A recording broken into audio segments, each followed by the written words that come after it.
याल तरी या रे लागे, याल तरी या रे लागे, याल तरी या रे लागे, अवघे माझ्या मागे अवघे माझ्या मागे मागे, अवघे माझ्या मागे अवघे माझ्या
कुमार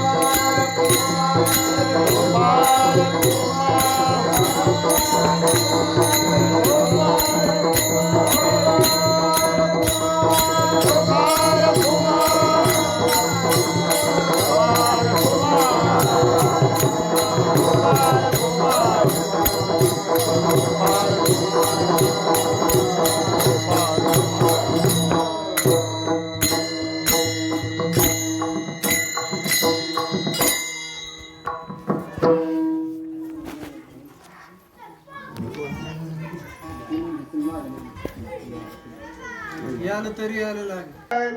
याल तरी यावी नागे आयाल तरी यावी नागे याल तरी यावे लागे याल तरी यावे आयाल तरी यावी नागे ए याल तरी यावी नागे आयाल तरी यावे लागे याल तरी यावे लागे अवघे माझ्या मागे मागे अवघे माझ्या मागे मागे आली गे तू हे आली गे अवघे माझ्या मागे मागे अवघे माझ्या मागे मागे आली गे आली गे आया रे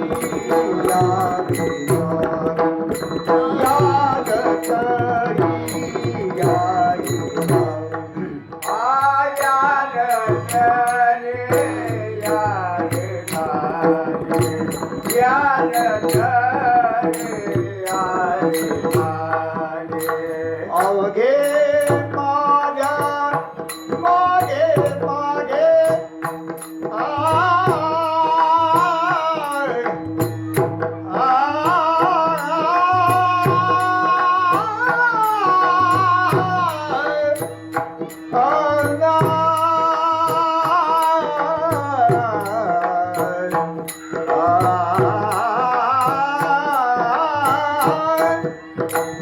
अवघे माझ्या मागे मागे अवघे माझ्या मागे मागे आली गे उठभर हे आली गे उठभर अवघे माझ्या मागे मागे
याल तरी यारे लागे, याल तरी यारे लागे, अवघे माझ्या मागे मागे. आधी देतो पोट भरी, पुरे म्हणाल तू वरी. हळूहळू चला, कोणी कोणाशी न बोला. आधी देतो पोट भरी, पुरे म्हणाल तू वरी. तुका म्हणे सांडा घाटे, तुका म्हणे सांडा घाटे, तेने नका भरू पोटे. आजे देतो पोट भरी, पुरे म्हणाल तू वरी. विठ्ठल विठ्ठल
याल तरी यारी लागे अवघे माझ्या मागे मागे आजे देतो पोट भरी पुरे म्हणाल तो वरी. प्रस्तुत भगवंताच्या दरबारामध्ये तथा गोरक्षनाथ महाराज यांच्या दरबारामध्ये आणि जमलेल्या सज्जनांच्या समोर आज काल्याची सेवा करण्यासाठी निवड केलेला अभंग संत सम्राट जगद्गुरु तुकाराम महाराज यांचा फार चरणाचा नाही पण 4 चरणाचा अभंग आहे. या अभंगातून महाराज द्वापार युगामध्ये आणि गोकुळ या परिसरामध्ये वृंदावन या भूमीमध्ये भगवान कृष्ण परमात्मा आणि भगवंताचे मित्र बालगोपाळ यांच्यामध्ये जो काही झालेला संवाद आहे तर त्याच संवादाचा अनुवाद महाराज या अभंगातून करतात. विठ्ठला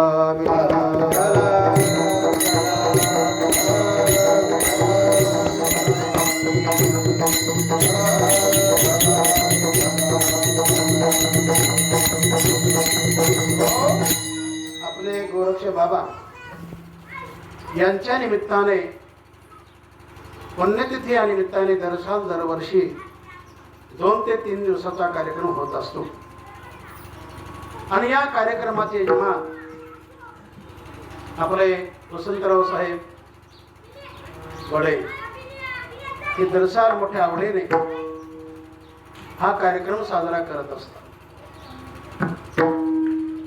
आणि या कामी ज्यांचं बहुमोल असं सहकार्य असे आमचे गुरुबंधू गरड महाराज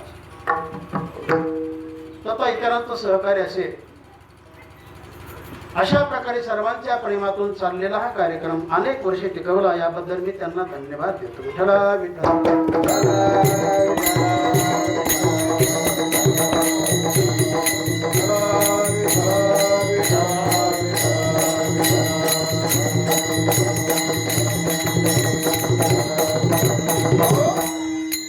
तेव्हा गोरक्षनाथ महाराज आपल्या परिसरामध्ये आणि कीर्तनकारामध्ये एक ती हिरा होते.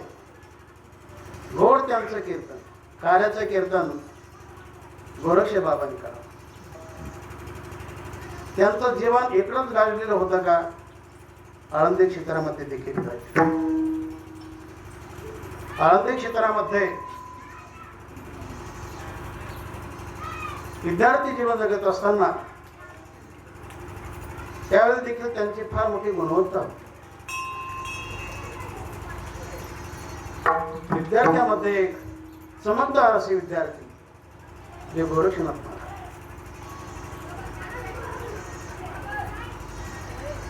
गोरक्षे बाबा गेले त्यावेळेला आमचे गुरुवर्य संस्थेचे अध्यक्ष मोठे बाबा यांना मी कल्पना दिली.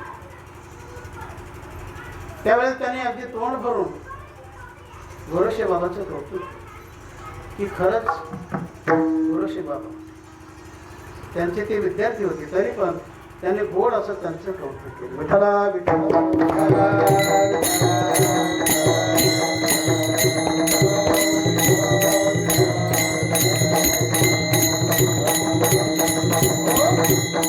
तर आपल्या परिसरामध्ये ही राम लक्ष्मणाची जोडीच होती.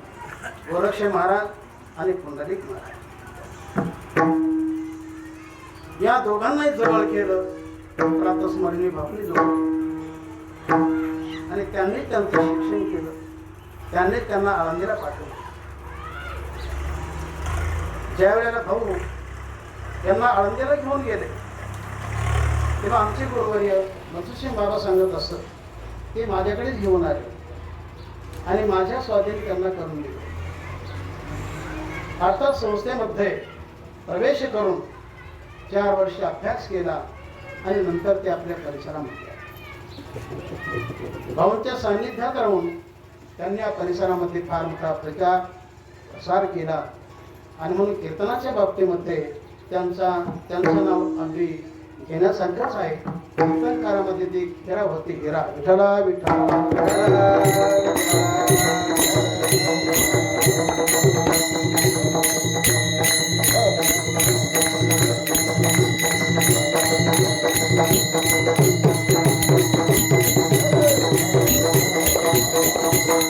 तेव्हा कोरोनाचा काळ असताना देखील लोक बरेच आले. मला असं वाटत नव्हतं की एवढे लोक येतील. कोरोना आता थोडा कमीच झाला. त्याची पावर आता थोडी कमीच झालेली आहे. तरी पण आणखी लोक भितातच आणि भिवून राहिलेच पाहिजे. आपण सोपा म्हणतो पण माणसं मरतात. मरतात का नाही? सोपा म्हणतो पण माणसं कशी मरतात. म्हणून सोपा मानायचं नाही आणि फार लागण होत नाही म्हणून त्याला कठीण म्हणायचं. विठ्ठला विठ्ठला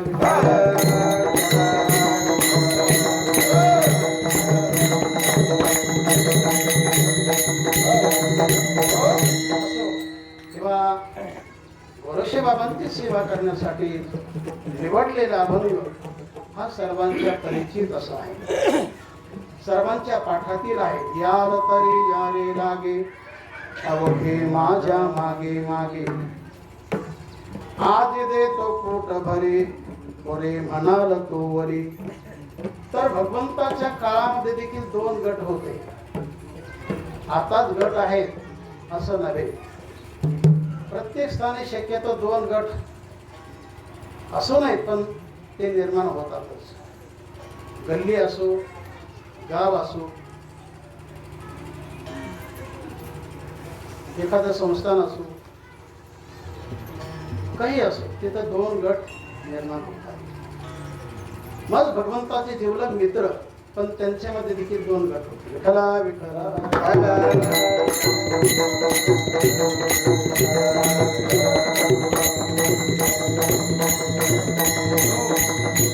एक बलरामदादाचा गट आणि एक भगवान कृष्णाचा. आता बारीक सांगत नाही तर भेदाचं वातावरण नसावं. कारण जिथं भेद आला तिथं सुख गेलं आणि जिथं अभेद आला तिथं सुख प्राप्त झालं. विठ्ठला विठ्ठला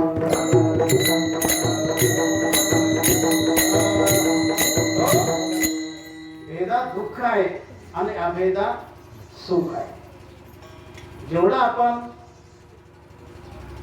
जो तो मिळतं घेणार भक्ती मनापासून करणार तेवढा सुख आपल्या पदरात येणार. असो तेव्हा हा जो अभंग आहे या अभंगातून असा भेद दाखवलेला आहे. भगवान कृष्णच सर्वासी संवाद करत आहेत आणि त्याचा अनुवाद महाराजांनी अभंगातून केलेला आहे. भगवान कृष्णाचं वर्णन सगळ्या संतांनी केले. पैकी शांती सम्राट एकनाथ महाराज सांगतात की या जगामध्ये भारत देशामध्ये देवाचे बरेच अवतार झाले, पण असं नाही झालं. देवाने इतर अवतारामध्ये केलं असेल चरित्र, पण असं नाही केलं. मागे अनेक अवतार झाले, अरे ऐसे चरित्र नाही केले. अशा प्रकारचं चरित्र इतर अवतारामध्ये भगवंताने केलेलं आहे. तेव्हा हा जो अवतार आहे हा आकर्षक, सर्वांना आकर्षित करणारा आहे. त्याचं नावच कृष्ण आहे. आकर्षती कर्षती ती कृष्ण असं चिंतन आहे. तो सर्वांचं आकर्षणच करून घेतो, त्याचं नाव कृष्ण असं आपण घेतो. कृष्ण या शब्दाचा अर्थ काळा देखील होतो आणि आकर्षित करतो म्हणजे कृष्ण म्हटलं. विठ्ठला विठ्ठला.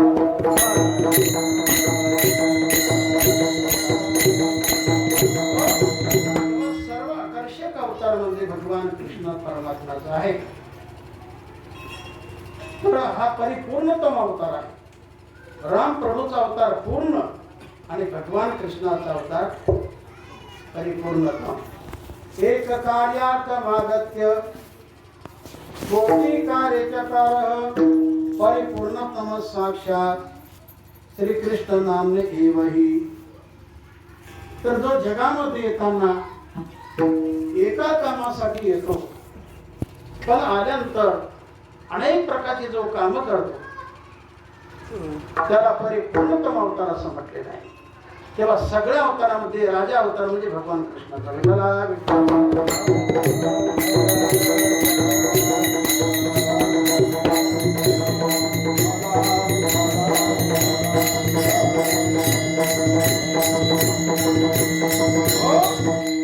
तर अनेक कारण समोर करून भगवंताने गोकुळामध्ये नंदाच्या घरी अवतार धारण केला. भगवान लहानाचे मोठे देखील होऊ लागले. ते सुंदर वजीर रूप पाहून सर्वांना आनंदही झाला.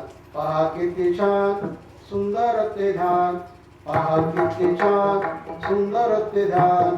यशोदेच्या मांडीवर खेळ भगवान, यशोदेच्या मांडीवर खेळ भगवान. पहा किती छान सुंदर ते ध्यान, पहा किती छान सुंदर ते ध्यान. यशोदेच्या मांडीवर खेळ भगवान, यशोदेच्या मांडीवर खेळ भगवान. सर्वांग सुंदर भगवान कृष्ण परमात्मा नंदाच्या अंगणामध्ये तो रंगू लागला. लहानाचा मोठा होऊ लागला. म्हणजे भगवान फारच वर्ष गोकुळामध्ये थांबले नाही. अनेक वर्षे राहिलेले. 11 वर्षापर्यंतच गोकुळात राहिले. तिथून नंतर मथुरेत गेले. त्या मथुरेमध्ये 14 वर्षे राहिले. तिथून पुढे मग द्वारकेत गेले. द्वारका नगरीची रचना करून अशा त्या द्वारकेमध्ये म्हणजे रचियाला गाव सागराचे पोटी समुद्रामध्ये द्वारका नगरी निर्माण केली. अशा त्या द्वारकेमध्ये भगवान 100 वर्षे राहिले. एकंदर भगवान या भूतलावर किती वर्षे राहिले? 125 वर्षे राहिले. विठ्ठला विठ्ठला.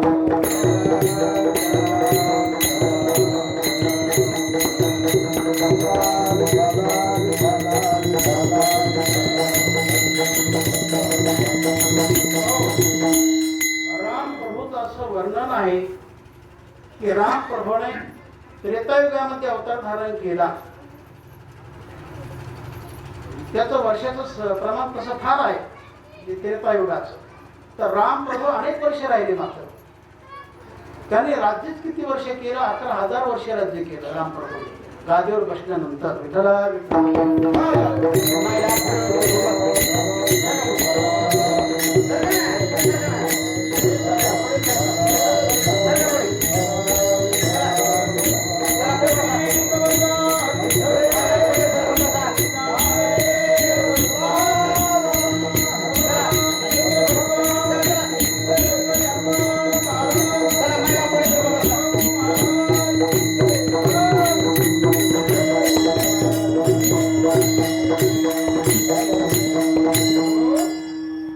तर अशा प्रकारे भगवान मोठे होऊन त्यांनी काही सामग्री जमा केली. बालपणाचे खेळ करू लागले. तर एके दिवशी भगवंताने सर्वांना विचारलं की हे गोपालांनो, मी कसं आपण कसं, अर्थात जसं मी शक्तिवान तसं तुम्ही सर्वांनी शक्तिवान व्हा. याकरता चांगलं खात चला, चांगलं घेत चला, सकसार घेत चला, विश्रांती घेत चला, शक्ती वाढवा. तर म्हणे का, तर आपल्या शेजारी आपला शत्रू पक्ष आहे, त्याला पराभूत करायचे. याकरता तुम्ही सर्वांनी शक्तिवान व्हा.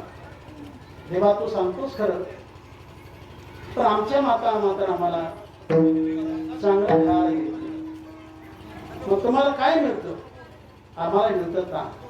गवळी या चिता कपेरे कोण पोरे चांगली, कोण पोरे चांगली, कोण पोरे चांगली. देवा आम्हाला ताक मिळतं, आम्ही कसे सुधारणार? मग भगवान म्हटले, तुमची मालमत्ता, तुमचा सकसार जातो कुठे? दूध दही तूप ह्या गोष्टी जातात कुठे? म्हटले आमच्या माता घेऊन जातात मथुरेमध्ये, आणि अगदी स्वल्प दरात हा सेलका माल त्यांना घेतो. मग भगवान कृष्णाने विचार केला, खऱ्या अर्थाने आपल्या नगरीमध्ये, आपल्या गावामध्ये हा धर्म नसून अधर्मच आहे, हा खरा न्याय नसून अन्यायच आहे. की ज्याचा असताना त्याला खायला मिळत नाही, दुसरीच माणसं खातात आणि शक्तिमान होतात. एक अशी म्हण आहे की ज्याचा माल त्याचे हाल आणि कोले कोतरे पडलेत ना. मग भगवान म्हटले, तुमच्या माता जर तुम्हाला देत नसतील तर मी सांगतो तसं करा. नेमकं कसं करा? अभंगातील प्रथम चरण.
आधी देतो पोट भरी आणि पुरे म्हणाल तो वरी. पण याकरता तुम्ही काय करा, माझ्या पाठीमागे या. जर यायचं असेल, पोटभर खायचं असेल तर, नाही तर जा तिकडं मार. कारण पोटभर देणारा भगवानाचा आहे, आणि म्हणून देवाकडूनच आला पाहिजे. कारण देवाचं देणं सरत नाही आणि जीवाचं देणं पुरत नाही. देवाची कृपा असावी, आणि मग देवालाच हाक मारा, तोच पोटभर देणारा. परिपूर्णता देवाकडेच आहे, जीवाकडे. विठ्ठला विठ्ठला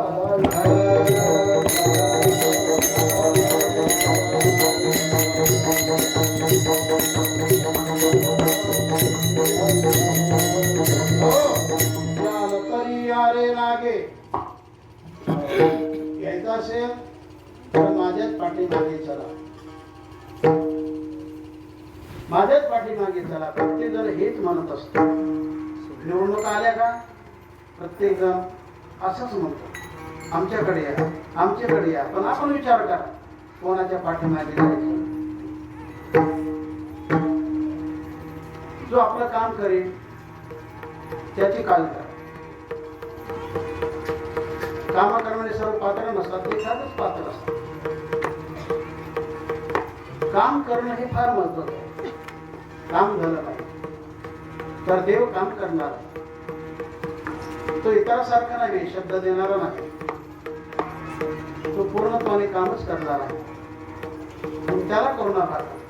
त्याने हात मारली, त्याच्या हातीने हात घ्या. पण गोपाळाने विचार केला, हा भगवान कृष्ण घेऊन जाणार आणि तिथं आपल्याला उपवास ठेवणार. जेव्हा तुझ्या पाठीमागे येऊ तर तू काय करणार? अभंगातील दुसरं विचार. आधी देतो पोट्यावरी, पुढे म्हणाल तोरी, पुढे म्हणाल तोरी, पुढे म्हणाल तोरी. आधी देतो पोट्यावरी, पुढे म्हणाल तोरी, पुढे म्हणाल तोरी, पुढे म्हणाल तोरी. आधी देतो पोट्यावरी,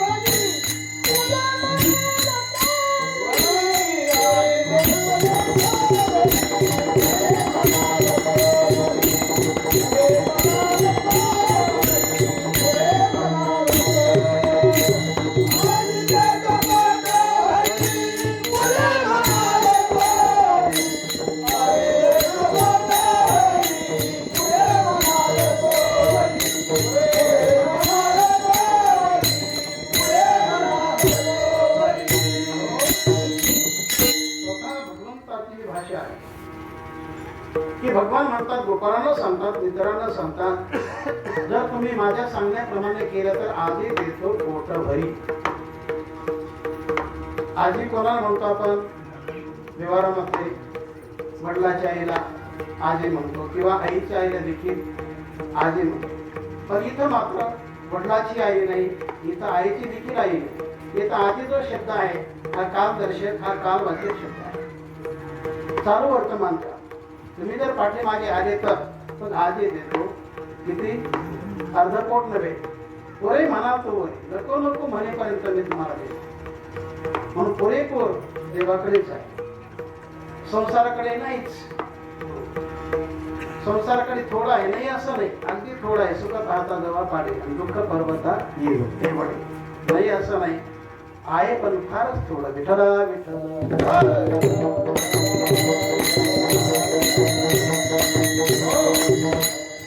संसारामध्ये सुख म्हणजे किती आहे तर दमडी दक्षिणा दक्षिणा, असं सगळ्या संसाराचा खेळ आहे. दिसतं तसं नसतं. आपल्याकडे त्यांना फार सुख असेल पण नसते. संसाराच्या अंगाने खरं सुख मिळत नाही. त्याने भक्तीचा रस घेतला, सेवेचा रस घेतला, जो पूर्णत्वाने सेवेत उतरला तो सुखाचा भागीदार होतो, बाकी त्याला नाही. विठ्ठला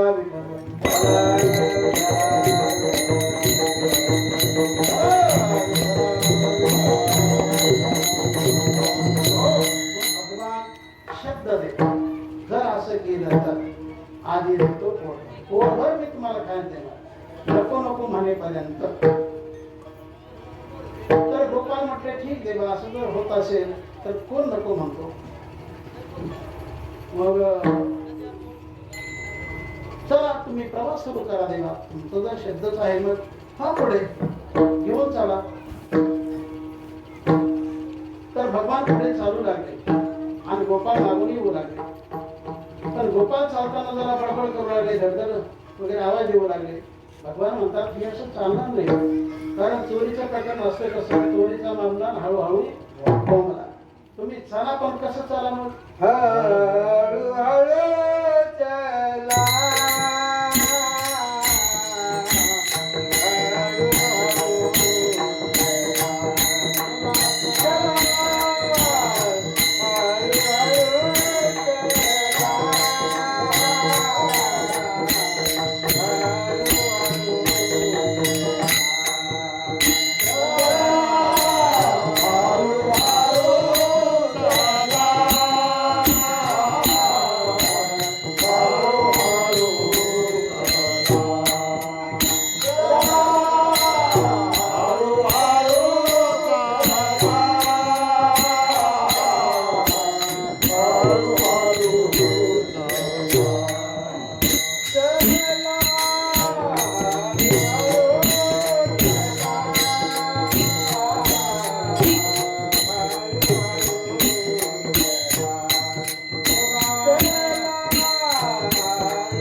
घ्या आणि पुरुष माणसं पुढे सारखा पाठीमागून अजून माणसं बसायला जागा नाही. सारखं पुढे येतं 2 मिनिटात पुढं या पुढे या पुढे सारखा पुढे मोकळी जागा ठेवू नका पाठीमागाची वर चला 2 मिनिटासाठी चला पुढे चला महिला चला उठून उभा राहा चला ये पुढे सारखा पुढे चला पुढे चला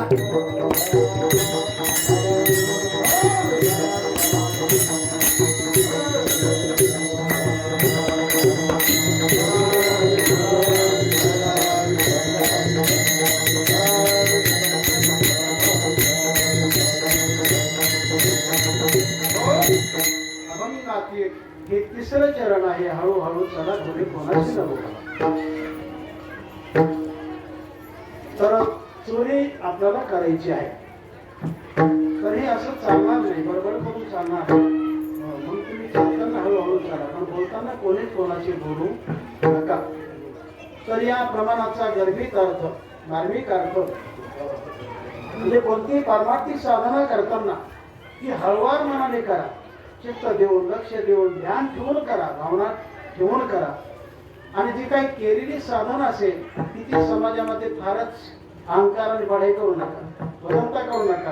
हे मी केलं ते मी केलं अहंकार धरू नका. विठ्ठला विठ्ठला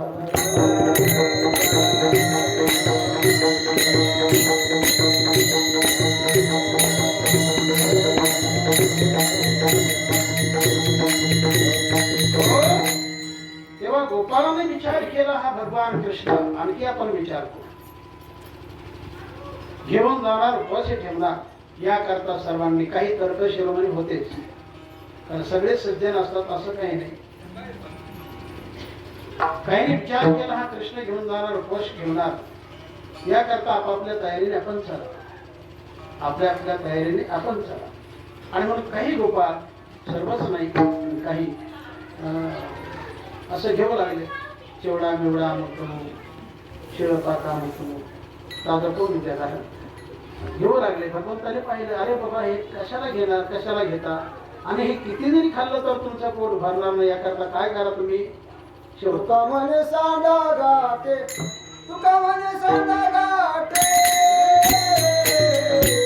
तुका म्हणे सांडा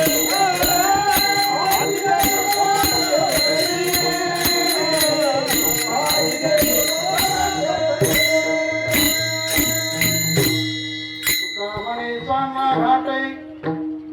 नका भरू पोटे. तर असं हे खाऊ नका, हे सोडून द्या, टाकून द्या. हो असं जर केलं, माझं ऐकलं तर मग आधी देतो, पोटभर घेणार, माझ्या शब्दाप्रमाणे चाला. म्हणून चाले भगवंताची जी आज्ञा असेल त्या आज्ञेप्रमाणेच चालावं, जिरून जगा. भगवंताची आज्ञा सर्वांना आहे. एवढ्याची सेवा करा.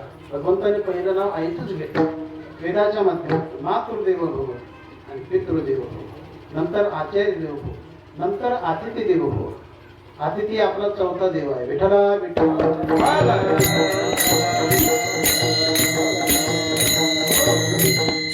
अतिथीला हिरमुख करू नका. आपल्या दारातून अकस्मात आलेला मनुष्य जर हिरमुख गेला तर तो आपलं पुण्य घेऊन जातो, त्याचं पाप टाकून जातो. विठ्ठला विठ्ठला.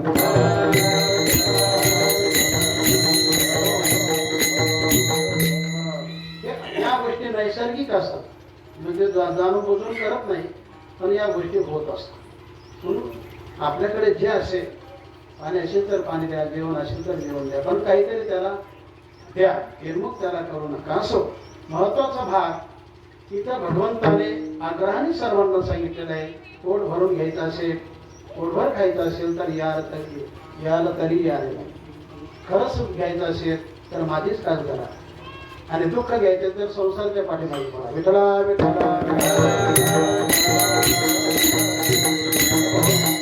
संसार सोडून द्यायचा का नका सोड असो नाही संसारी दिव्य दिव्य संसार करा पण संसार करताना देवाच्या भक्तीला संतांना आई बापाला गाईच्या सेवेला विसरू नका सेवेला विसरू नका परोपकाराला विसरू नका असं केलं तर जीवन सुखाचं होत असतं विठला विठला विठला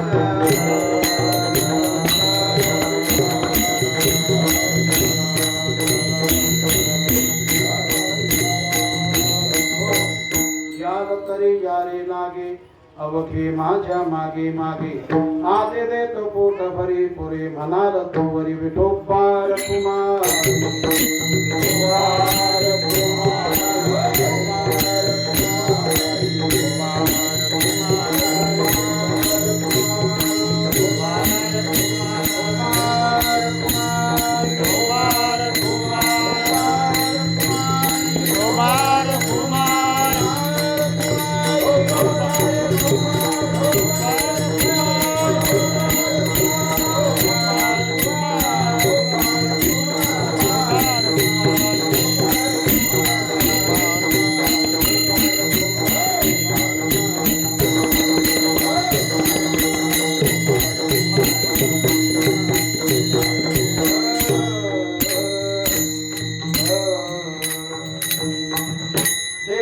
देवा जगत्रय देवा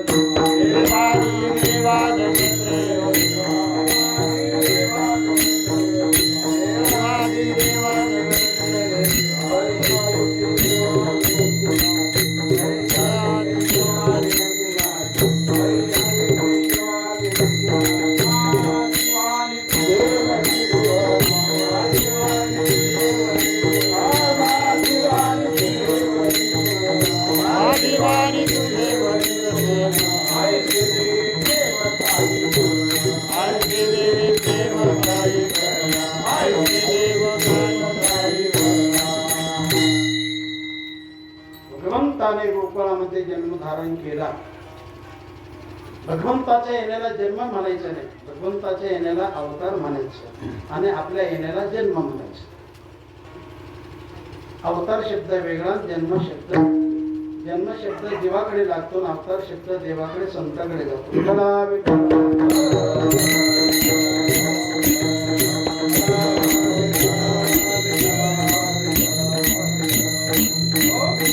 अवतार घेताना भगवंताने गोकुळ या गावाची निवड केली गोकुळ या गावाचीच निवड का केली तर गोकुळ हे गाव फार मोठं भाग्यवान होत पुण्य संपन्न होत जसं भावाने इथं राहताना या परिसरामध्ये कोणतं गाव निवडलं आपलं वडगावच निवडलं अर्थात त्या काळी फार मोठे पुण्यवान असतील आता नाही तसं नाही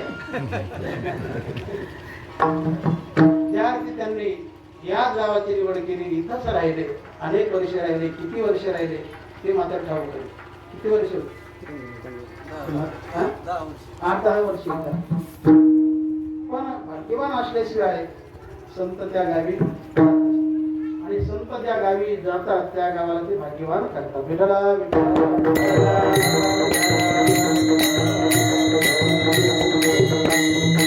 भाग्यवान म्हणूनच इथं अनेक रत्न तयार झाले गोळशे महाराज झाले पुंडलिक महाराज झाले त्याच्यानंतर आमचे नंतर गरुड महाराज यांचे आजोबा देखील या फळाची फार मोठी सेवा केली विद्याबाळ गरुड म्हणून त्यांचं नाव प्रसिद्ध होतं असे बरेच रत्न या गावातून निर्माण झाले रामनाथ बाबा आहेत आणखी इतर आहेत तर हे रत्नच म्हणावं लागेल हे गाव फार मोठं भाग्यवान आम्ही लहान असताना असं भजन या परिसरामध्ये कुठं होत नव्हतं विठला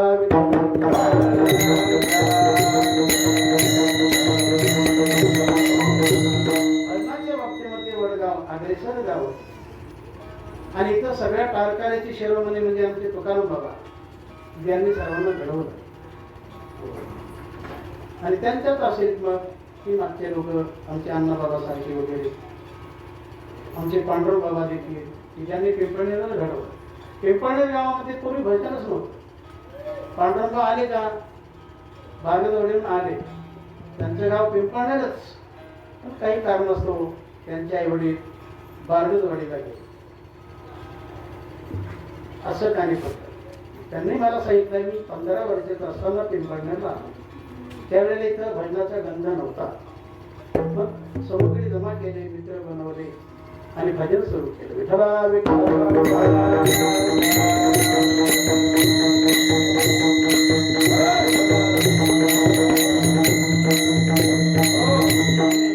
दादासाहेब एक मोठे रत्न आहे, सुंदर आवाज. आता थकले गेले कारण त्याची पार कामाला करते, तुम्हाला नाही करणार. विठ्ठला रामकृष्ण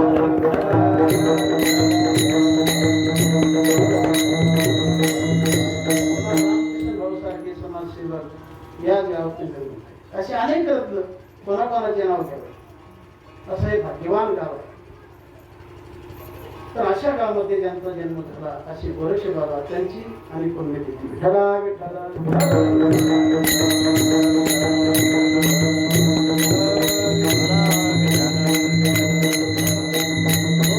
आपला विषय कोणता चालला होता? गोकुळात गोकुळा. भगवंताने गोकुळच हे गाव निवड काय केलं तर हे भाग्यवान पुण्यवान म्हणून केलं. गोकुळात एकतर गाईच फार होत्या, म्हशी नाही, गाईच फार होत्या. फार गाई, फारच गाई म्हणून त्या गावाचं नाव पडलं गोकुळ. गो म्हणजे गाय, कुळ म्हणजे समुदाय. तर ज्या ठिकाणी गायीचा असंख्य समुदाय म्हणून त्याला म्हटलेलं आहे गोकुळ. विठ्ठला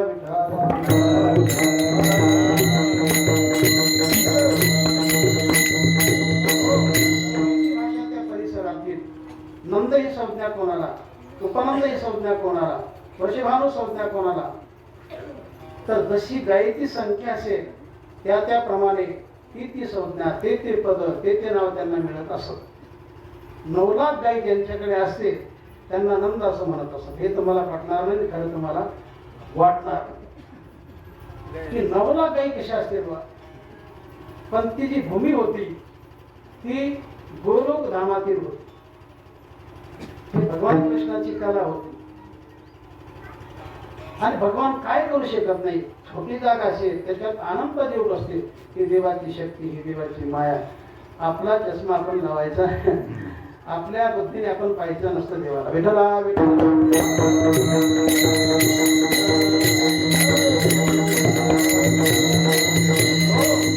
कोणी म्हणतील एवढ्या गायी असतीलच कशा. पण पूर्वीच्या काळात गायीच फार, आताच्या काळात कोंबड्याच फार. ऐका किती म्हणजे अगणित कोंबड्या. तसं पूर्वीच्या काळात असंख्य गायी, असंख्य गायी, असंख्य गायी. आणि त्यातल्या त्यात गोकुळात फारच गायी. अशा गोकुळामध्ये भगवंताने नंदाच्या घरी अवतार धारण केला. त्यांच्याच पोटी अवतार धारण का केला ती मोठे भाग्यवान होते. पूर्वजन्मामध्ये त्यांनी फार मोठी साधना, फार मोठं तप केलं, पण भगवान त्यांच्या पोटी जन्माला आले. विठ्ठला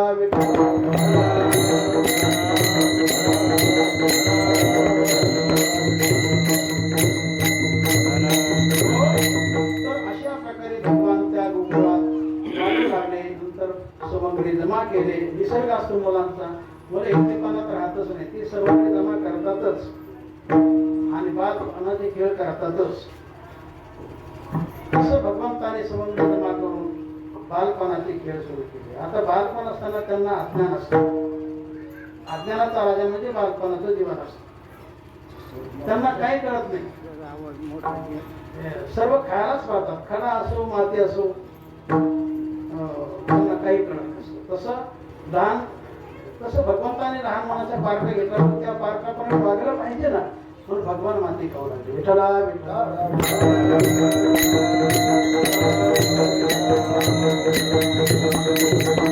माती खाण्याचं कारण भगवंताने या पृथ्वीला काही वचन दिलं होतं की मी अवतीर्ण झाल्यानंतर तुझं प्रथम सेवन मी करणार.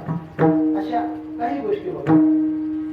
तर माती खाल्ल्यानंतर ते गाराण प्रथम तर सांगण्याचा प्रयत्न केला जे लहान मुलं हरी होते तू माझ्या खोड्या करू नको माझे बाबा हरी तू माझ्या खोड्या करू नको माझे बाबा हरी तू माझ्या खोड्या करू नको माझे बाबा हरी तू माझ्या खोड्या करू नको माझे बाबा हरी तू माझ्या खोड्या करू नको माझे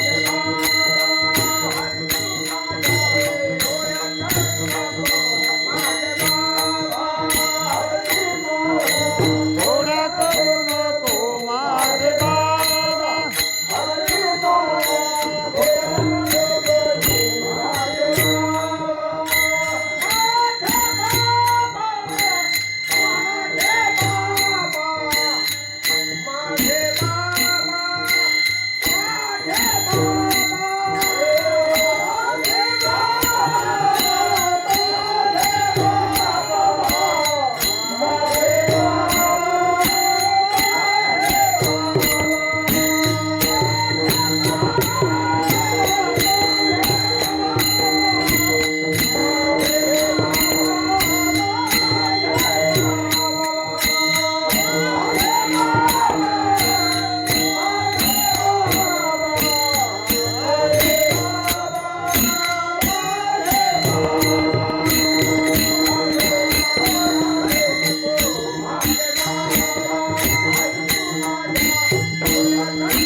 हाती घेऊन या काठी शिकविते श्रीपती यमुनेची माती खाशी का का का धारणा केलं आईच्या लक्षात आलं की तू माती खाल्लीस आई म्हटली यशोदा माता कृष्णाला म्हटली की तू माती खाल्लीस नाही माई नाही माती खाल्ली बरं हे तुला कोणी सांगितलं ही तर म्हणतो तोंडापासून कशी बोलत होती एका बाजूला माती ठेवलीस हे तुला कोणी सांगितलं तर म्हणे तुझे मित्र सांगतात तर भगवान म्हटले आई हे माझे मित्र खरे पण हे सगळे लबाड आहे बळीराम दादा बळीराम दादा बळीराम दादा बळीराम दादा बळीराम दादा बळीराम दादा बळीराम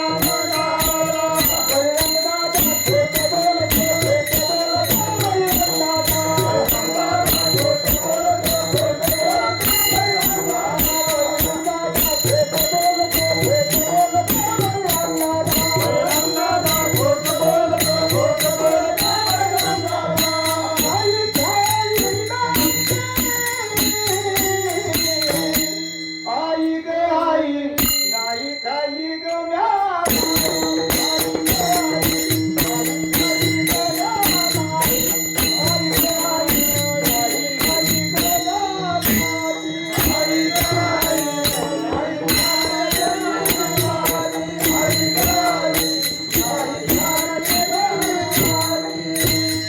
आईने माती खाल्लीच नाही जरी यांनी किती सांगण्याचा प्रयत्न केला तर यांचं खरं करायचं नाही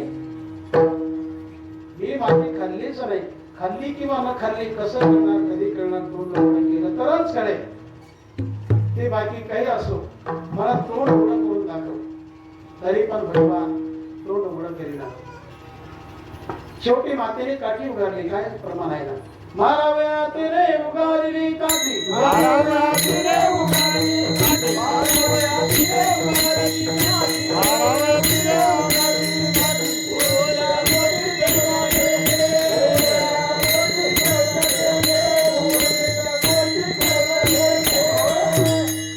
आपली माता आपल्याला मारणार एवढ्यात भगवंताने आपलं मुख उघडं केलं आणि त्या उघड्या मुखामध्ये अनेक लोक दाखवले चंद्र काय सूर्य काय समुद्र काय देखता मंडतेन लोक हो निगाह किए अनेक लोक पाहिल्यानंतर शेवटी त्याने विचार केला अरे बा हा आपला मुलगा नसून हा जगाचा चालक मालक प्रतिपालक दिसतो असं त्याला ज्ञान पाहतो. कारण तेवढ्या कोणती माया भगवंताने तिची दूर केली. त्याला सगळं कळू लागलं की हा प्रत्यक्ष जगाचा मालक आहे, जगाचा चालक आहे असं ज्ञान यशोदेला झालं. पण भगवंताने पुन्हा विचार केला, हेच ज्ञान आपल्या आईकडे ठेवलं तर यशोदा आपल्याला पुत्र मानणारच नाही, आपल्याला देव समजे, रोज आपलं दर्शन करत असेल. विठ्ठला विठ्ठला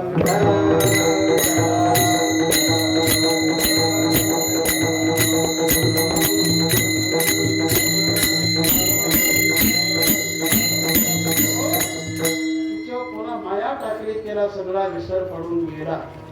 मला हेच सांगायचं की मातेच्या निमित्ताने भगवंताने आपल्या आईला अख्ख्या विश्वाचं दर्शन करून दिलं. अशी एक लीला, महत्वाची लीला भगवंताने केली. पुढे चालून मग सर्वांना चौकशी करण्यात आली. सर्वांनी आपापल्या परीने देवाकडे त्या गोष्टी सांगितल्या की आम्ही शक्ती घेणं का, तर आम्हाला मिळतच नाही, तर आम्ही शक्तिवान कसे होणार. देवाने सल्ला सांगितला की माझ्या सांगण्याप्रमाणे करा. नंतर चोरी कर्म सुरू झाला. देवाने चोरी कर्म सुरू केले. चोरीच का केली? देवाची चोरी वेगळी आहे तसे, हे फक्त म्हणण्यात होते. देवाला चोरी करण्याचं कामच काय. विठ्ठला विठ्ठला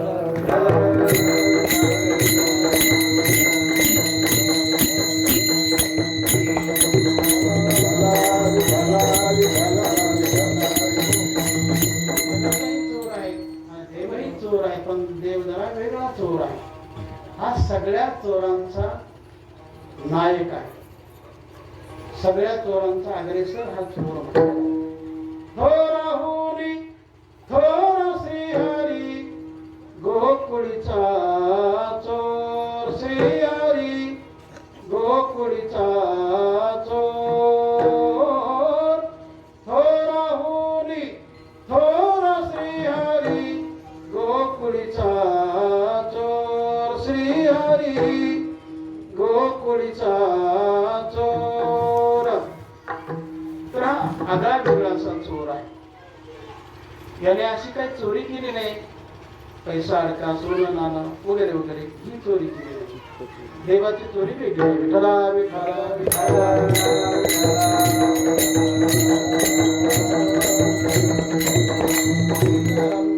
मला सांगितलं की देवाला चोरी करण्याचं कामच आहे. कारण सारं जगत कोणाचं?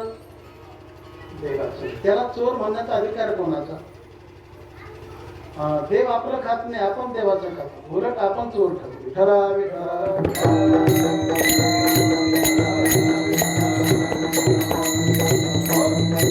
जरी चोरी भगवान करत होते, ते भलत्याच्या घरी जात नव्हते.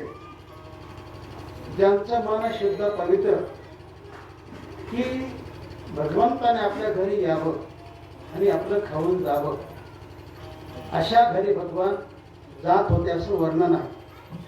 एक गवळण सांगते विनंती करून. आज मेरे अंगनों में, आज मेरे अंगनों में आहो घनश्याम, आज मेरे अंगनों में आहो घनश्याम, प्यारे आहो नंदलाल, दर्शन की प्यास मुझे गोदरिया श्याम, आज मेरे अंगनों में आहो घनश्याम. तर हे देवा, हे कृष्णा, तू आमच्या अंगणामध्ये आणि जे काही आमचं असेल ते तू खाऊन जा. अंगना में आओ मेरे माखन को खाओ, अंगना में आओ मेरे माखन को खाओ, मीठी मीठी बात, मीठी मीठी बात सुनाओ नंदला, सुनाओ नंदला, दर्शन की प्यास मुझे गोदरिया श्याम, आज मेरे अंगनों में आहो घनश्याम. तर देवा, आमच्या घरी ये आणि आमचं खाऊन जा. असं ज्यांचं अंतःकरण असेल, भावना प्रधान असेल, तिथं भगवान जात होते आणि त्यांचं माखण खात होते. विठ्ठला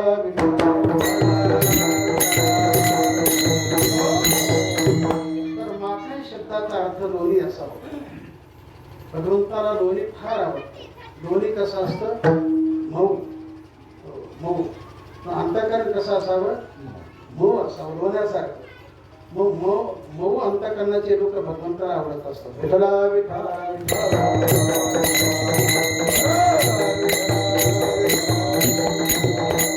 हो, माणसाचं अंतकरण शुद्ध असावं, पवित्र असावं, व्यापक असावं, पुन्हा अंतकरणात सत्य असावं, अंतकरणात दया असावी, जीवनात तप असावं, जीवनात काही दानही असावं. या सगळ्या गोष्टी असतील तर तो खरा मनुष्य आहे. म्हणजे ज्या जीवनात सत्य नाही, ज्या जीवनात तप नाही, ज्या जीवनात पवित्रपणा नाही, दया नाही, दान नाही, ते जीवन कष्ट. कारण हे धर्माचे 4 पाऊल आहेत महाराज. धर्माचे 4 पाऊल कोणते? सत्य, तप, पुन्हा दया, दान. ही प्रमुख पाऊल म्हणजे देवाचे आहे. या परीने जर जगत चालत असेल तर जगात सुख, आणि जगात या गोष्टी नसतील तर जगात सुख नाही. जगात सत्य नसेल, जगात दया नसेल, जगात दान नसेल, आणि प्रत्येकाच्या जीवनात साधना नसेल, तरी जगात काय करणार? जगात सुख येण्यासाठी या गोष्टी लागतात. प्रथम सत्य पाळा, सत्य सोडू नका. सत्य सोडलं तर त्याला फार मोठी शिक्षा. सर्व गेलं तरी चालेल पण सत्य सांभाळायचं. सत्य हाच खरा देव आहे. सत्य हाच खरा देव. आणि जिथं देव तिथं लक्ष्मी राहते, जिथं लक्ष्मी राहते तिथं सिद्धी येतात. विठ्ठला विठ्ठला.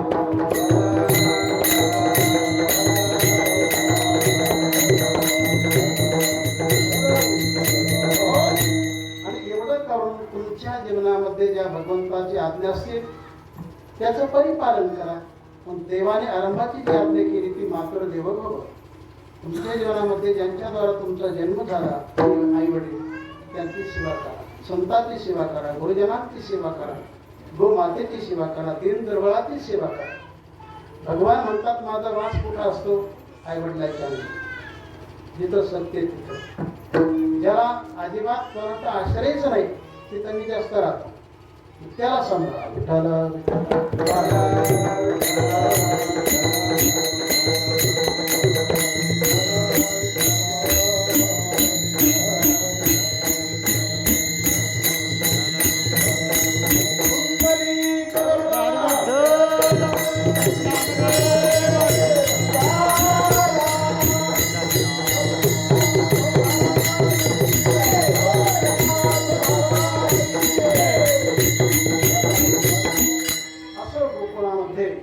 या सगळ्या गोष्टी होत्या. सगळ्या गोष्टी म्हणूनच भगवान तिथं अवतीर्ण झाला. तर जिथं भगवान आला तिथं लक्ष्मी येतच असते. तिला काही निमंत्रण देण्याची गरज नसते. लक्ष्मी आपण होऊन येत असते. घरोघरी झाला लक्ष्मीचा. गोकुळामध्ये सर्व घरी लक्ष्मीला सुख ना. अशा परीने भगवंताने बऱ्याच काही लीला केल्या. ही चोरी कर्माची वार्ता नंतर गावात गेली, पसरली. कोण चोऱ्या करतो, कोण चोऱ्या करतो म्हणते नंदाची या पोरे आधी चोरी केली. मग एक गारानं येऊ लागलं. यशोदेला ते पटेना. मी म्हटली माझा मुलगा तर कुठं जात नाही आणि हे कसं काय होतंय? कारण भगवंताची अनेक रूप, भगवान कुठं राहत नाही. पण गाराने मात्र पुन्हा येत आहे. येणाऱ्या गवळणी त्या देखील अवतारिक होत्या, त्या श्रुती होत्या. श्रुती रूपात असताना सुख मिळत नसल्यामुळे त्याच श्रुती गोकुळामध्ये गवळणीच्या रूपाने जन्माला आल्या. मग त्या काहीतरी निमित्त करून येत असत. भगवान कृष्णाला पाहत असत. अशा परीने देवाचं सुख मिळण्यासाठी त्यांचा हा प्रयत्न चालू असेल. असे बरेच गाराने कानी पडले. शेवटी भगवंताने देखील विचार केला आता वेळ बराच झाला, आपल्याला पुढचं बरंच करायचं आहे. तर याकरता भगवंताने काही चूक आपल्या आईला देखील दाखवली. काही ते सगळं लक्षात आलं की आपलाच मुलगा जरा खोडकर दिसतो, अमुक अमुक, जरा काहीतरी शिक्षा आता करायची. हे कृष्णा तुझ्या राहण्यातून तुझ्यामुळे आमचं नाव समाजामध्ये गावामध्ये कमी होत आहे. कोणाचा मुलगा? नंदाचा मुलगा, यशोदेचा मुलगा, असं लोक आम्हाला म्हणतात. त्याकरता तुला उद्यापासून रानामध्ये जावं लागेल. भगवंताने ते शब्द मानले की आई मी जाणार, एकटाच नाही मित्र घेऊन जाणार. याकरता भगवान आपल्या मित्रांना भेटले, गोपालांना भेटले आणि त्यांना पुढच्या कार्याची दिशा दिली. आपल्याला कार्य करायचं आता परिसरामध्ये वृंदावनामध्ये याकरता तुम्ही काय करा आता अरे तुम्ही गाया घेऊन चाले अरे तुम्ही गाया घेऊन चाले अरे तुम्ही गाया घेऊन चाले अरे तुम्ही गाया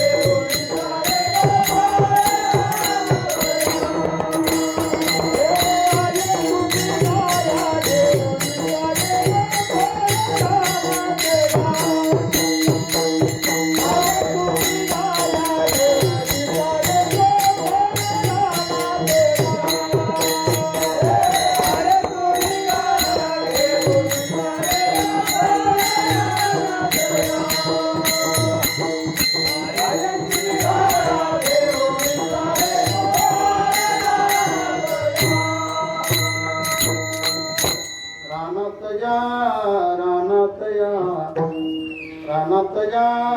रानात या तुम्ही गाया घेऊन सारे गोपाळ रानात या. ठरल्याप्रमाणे सगळे गोपाळ रानामध्ये आले.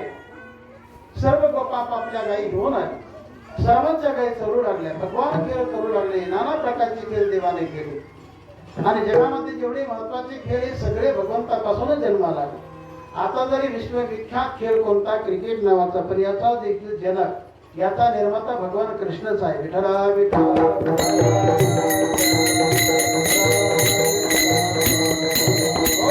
फक्त त्याला चेंडूफळीचा खेळ असं म्हटलेलं आहे.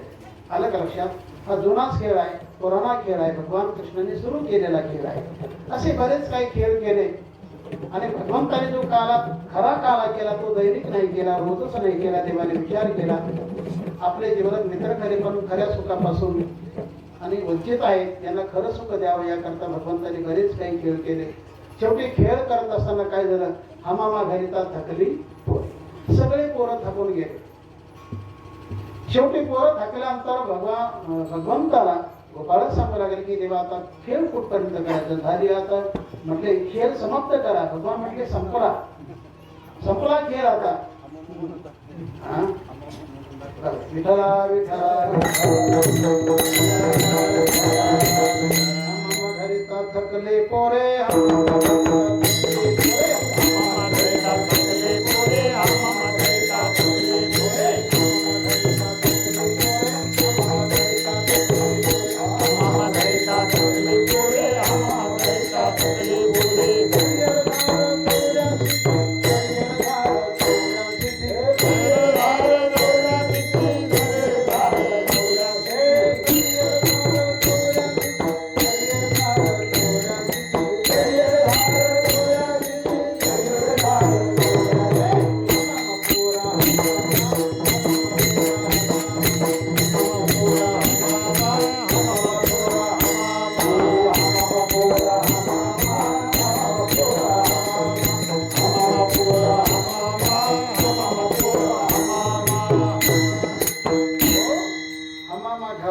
सगळे पोरं हमामा घरिता थकली पोरे हमामा तू घाली कानोबा हमामा तू घाली. भगवंताने हमामा कुठं कुठं घातला असं एकनाथ महाराज हमामा घाली गोकुळ नगरी मिळून गवळी ज्याच्या नारी गोपाळनाथ ती गजरी हमामा तू घाली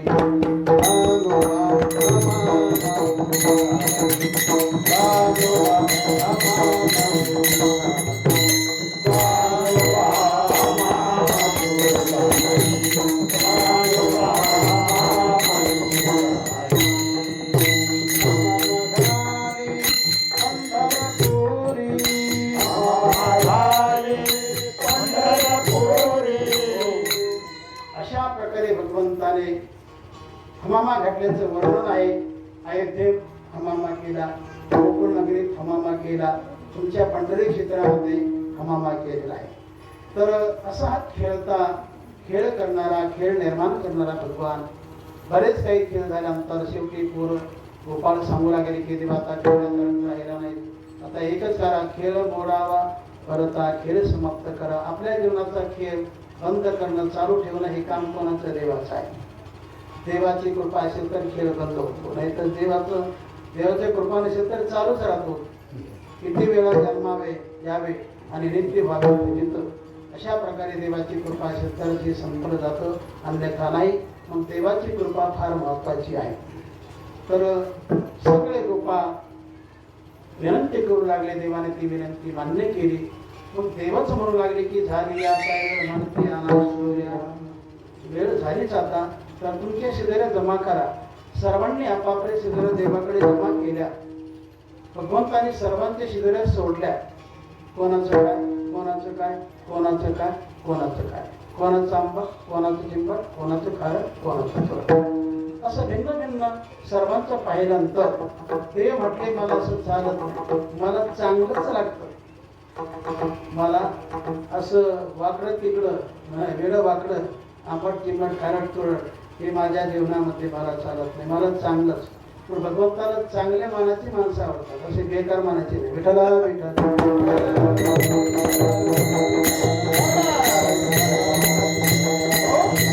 गोपाळ म्हटल्या देवाची असेल ती मान्य करून घे. आता चांगले कोणाचे आणावे गोपाळ, आमचा दुबळा संसार, आम्ही गरीब पडलो, आमच्याकडे देवा काही चांगलं नाही. तुझ्याकडे चांगलं आमच्याकडे मागलं, तुझ्याकडे सुख आमच्याकडे दुःख, तुझ्याकडे अभेद आमच्याकडे भेद. तू देव आणि आम्ही जीव आहोत तेव्हा तुझ्यासारखा मला जमणार नाही. अशी नम्रता प्रकट केल्यानंतर मग देवाने सर्वांचा समावेश करून घेतला.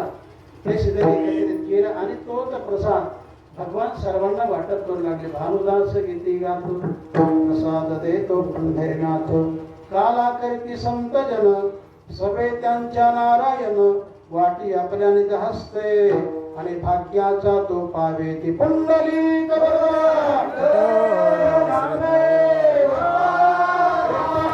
कृष्ण भगवान की जय. ज्ञानेश्वर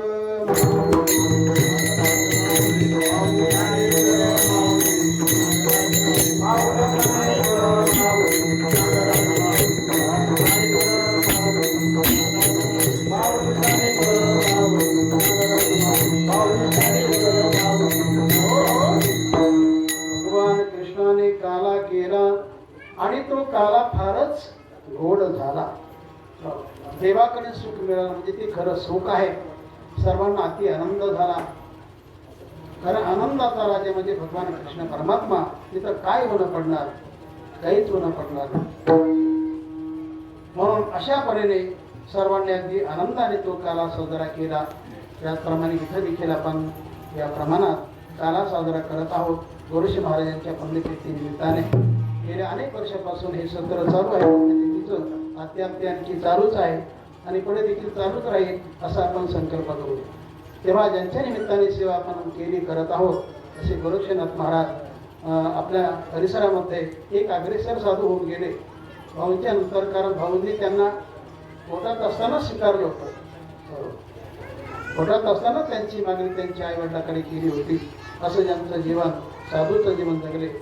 साधू होते, कीर्तनकार होते, अनेक गुण त्यांच्या अंगी नैसर्गिक होते असे गोरक्षनाथ महाराज त्यांची पुण्यतिथी मोठ्या आनंदाने साजरी केली जाते दरवर्षी. तर याही वर्षी देखील हा कोरोनाचा प्रसंग म्हणजे दुःखाचा प्रसंग आहे. इथं लोक जाऊ लागले गेले तरी पण चांगल्यापणे हा दिवस साजरा केला. 2-3 दिवस का होईना, किती दिवस? हा 2 दिवस. तर थोडं का होईना, थोडे ते नेले असा हा प्रकार केलेला आहे. तरी पण समाज बराच आला. मला वाटलं 10-5 लोक राहतील काय, आम्ही गर्दीला भेटतो करा मग त्याचा अनुभव. तर असा हा प्रकार आनंदाचा साजरा या ठिकाणी करण्यात आलेला आहे. सर्वांच्या प्रेमातून ही सेवा संपन्न झाली आणि जेवढ्या आठवणी कराल तेवढ्या अगदी थोड्याच आहेत. त्या आपला परिसर म्हणजे तसा भावांच्या पदस्पर्शाने कोणीच झालेला परिसर आहे. त्या कृपेतूनच हे संत निर्माण झाले. गोरक्षनाथ महाराज, पुंडलिक महाराज, अण्णा महाराज सारखे, खंडोबाबा सारखे, वामन महाराज सारखे आणखी असे अनेक संत परिसरामध्ये निर्माण झाले आणि त्यांच्यामुळे हा परिसर अगदी गोड होऊन गेला. या परिसरामध्ये अण्णाबाबाचं तिथे फार मोठं कार्य आहे, मोठं कार्य आणि श्रद्धावान जीवन त्यांचं होऊन गेलं. अशा प्रकारे जेवढं वर्णन करावं तेवढं थोडंच आहे. तर असे गोरक्षनाथ महाराज यांच्या चरणी आपण सर्वांनी नतमस्तक व्हायचं आहे आणि झालेली सेवा त्यांच्या चरणी समर्पित करतो. परमपूज्य प्रातस्मरणी भाऊबाबांच्या चरणी ही सेवा समर्पित करतो आणि ही सेवा या ठिकाणी समाप्त करतो. विठ्ठल जय जय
असं का दिंडी काय बरं इथं बसा बरेच लोकांनी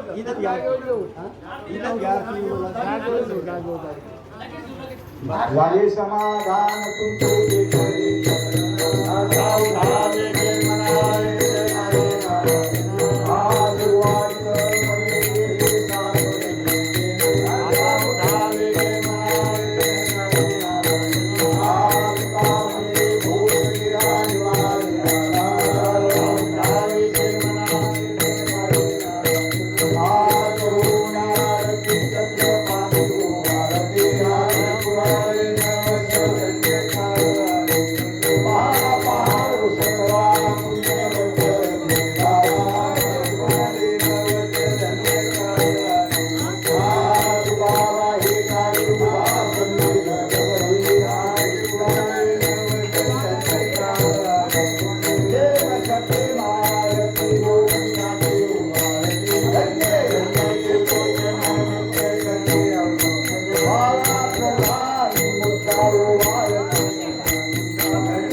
साक्षात प्रेम स्वरूपम नामदेव दयामते नाथम वंदे पुन्हा थोडासा या श्लोकामध्ये बदल करून माझी वाणी त्यामध्ये टाकतो. वैराग्याचे परामर्श गहिनाथ क्षेत्र निवासीनं या नियमाप्रमाणे परम पूजनीय वैराग्य मूर्ती वामन भाऊंचे पट्ट शिष्य सर्वांना श्रोत आहे, सर्वांना माहीत आहे. परंतु योगायोगाने काही ज्यावेळेस घटना घडतात त्यावेळेस त्या घटनाच्या पाठीमागे काहीतरी ईश्वरी संकेत असतो. आणि म्हणून त्या नियमाप्रमाणे आपण व्यवहारामध्ये ईश्वरी संकेत कधी कधी मानत असतो.